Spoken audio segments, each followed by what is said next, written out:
Hello my loves! Welcome back sa aking channel at para naman sa mga taong hindi pa nakakilala sa akin, ako po si Gadang Pilipina sa Espanya. Welcome to my YouTube channel. So dito sa aking channel, I shared everything about my life, lifestyle videos from makeup, skincare, hanggang sa mga unboxing videos at hair care videos na madalas natin ginagawa dito sa aking channel.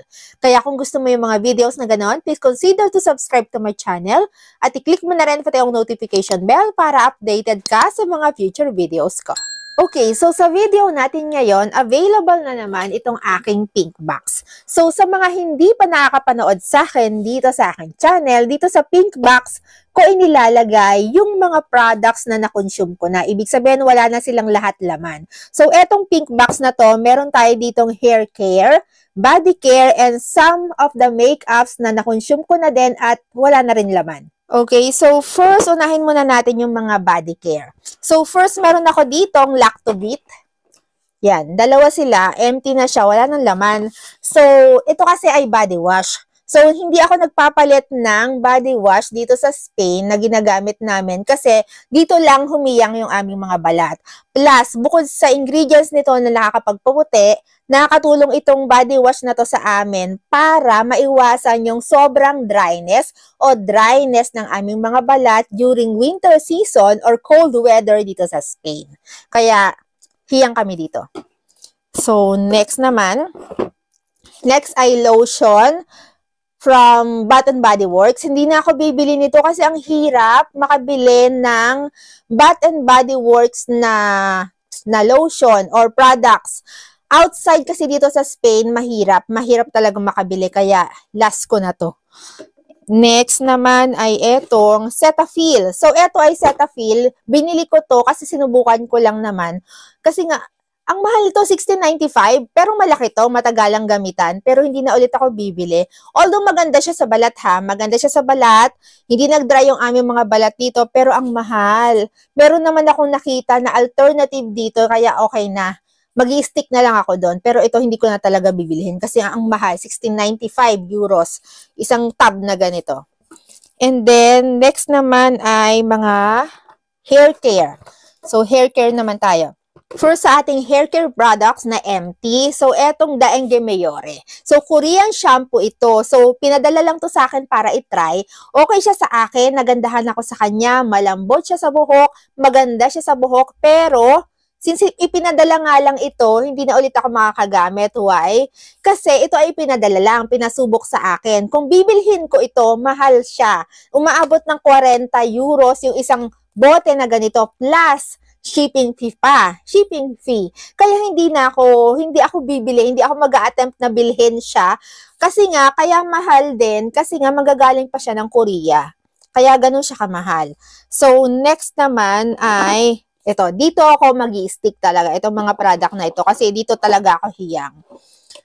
Saka, yung availability nito, dito sa Spain, mabilis, madali kang makabili. So, etong dalawa, John Frieda. Yan. Empty na rin sila. So, ito ay repairing conditioner. Ito naman ay deep conditioner. So, yung availability nitong dalawang ito, just in case na maubusan ako, mabilis. Mabilis akong makabili. Kasi available itong dalawang ito sa Druni at sa Primor. So, kapag just in case na maubusan ako, pupunta lang ako ng Druni o kaya ng Primor, easy access. Just in case na gusto ko uling bumili o maubusan ako o mag-run out ako ng produkto ng John Frieda. And then, next naman ay etong, Korean brand to alam ko, Korean brand. Etong Nineless Hair Tonic. Ini-spray ito sa buhok, nilalagay dun sa scalp kapag after mong maligo. Wala na siya Ayan Okay naman to, pero hindi na ulit ako makakagamit nito kasi nga ito ay isa lamang sa mga pinadala sa akin para gamitin. And ang mahal niya, kaya hindi ko siya bibilhin. So, empty na rin siya. And then, next naman ay mga products ng makeup na empty na rin. Ito ay balm. Paimong She na cover balm. Wala na rin to Cover balm naman ito. Teka lang. Ang itsura niya ganito. Ayan.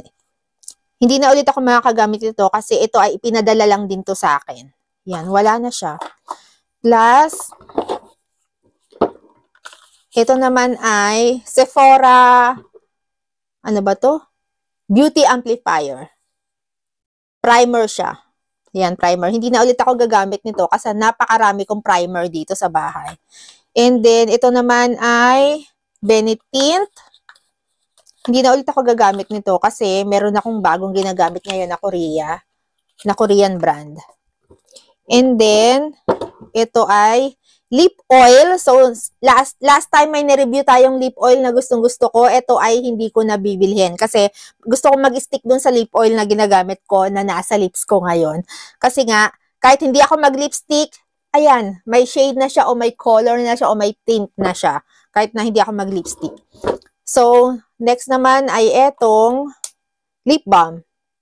Yes, wala na rin siya. Ayan. Ito ay na-out of stock. Hindi ko alam kung kailan magkakaroon sa Druni or Primor. Lagi ako naghahanap ng ganito kasi hydrating ito sa labi. Just in case na on the go ako, nasa labas ako, ito lang okay na. Itong lip balm na to. Next naman ay ito yung lip oil. Ganito yung lip oil na favorite ko, yung Glossy Girl ng Catrice din. Ayan, wala na rin siya. Pero nakabili na ako ng bago na ni-review natin last time. Okay, so last, isama na rin natin itong aking dalawang skincare na empty na rin. So, first, etong Tone Up Cream. Yung brand niya ay Secret Key. Yung Snow White Cream. So, ang maganda kasi dito, kahit ayaw mo mag-makeup, kung ayaw mo mag-makeup, ito lang okay na, sapat na. Plus, meron itong ingredients na niacinamide. Kaya habang ginagamit mo, pumuputi yung mukha mo. Although, ang Tone Up talaga is para magpa-brighten ng skin instantly. Pag sinabing tone up cream, ganun talaga yung kanyang results. Instant result talaga siya. Pero, since meron nga siyang ingredients na niacinamide, so habang ginagamit mo, makukuha mo yung resulta na gusto mo, as in whitening. So, next naman, ay etong sunscreen. Yung brand niya ay Skin 1004, yung Madagascar Centella Hyaluronic Water Fit Serum. Ay, maganda ito. Maganda ito sa skin. Plus, hindi siya yung namumuo, walang white cast. And ang easy lang niyang i-blend sa face. Mabilis siyang mag-absorb sa face. So, hindi ko na siya bibilhin kasi marami akong sunscreen dito. So, hindi muna ako bibili ng mga panibagong sunscreen kasi pinadadalan ako ng mga Korean sunscreen ngayon. Kaya, stick muna ako sa mga ginagamit ko ngayon. Alright, my loves, thank you for watching at sana nagustuhan mo itong ating video ngayong araw. If you like this video, don't forget to give me a thumbs up at pwede mong i-share ito ating video sa mga taong tingin mo ay nangangailangan. Pero tulad ng dati, bago tayo magtapos, kung bago ka dito sa aking channel, please subscribe to my channel at i-click mo na rin pati yung notification bell at huwag mong kalimutang i-click ang all after ng notification bell para updated ka at wala ka ma-miss sa mga susunod ko pang videos. Thank you for watching, my loves, and always remember to be beautiful inside and out. And so yeah, thank you for watching and see you on my next videos. Bye, my loves. Thank you.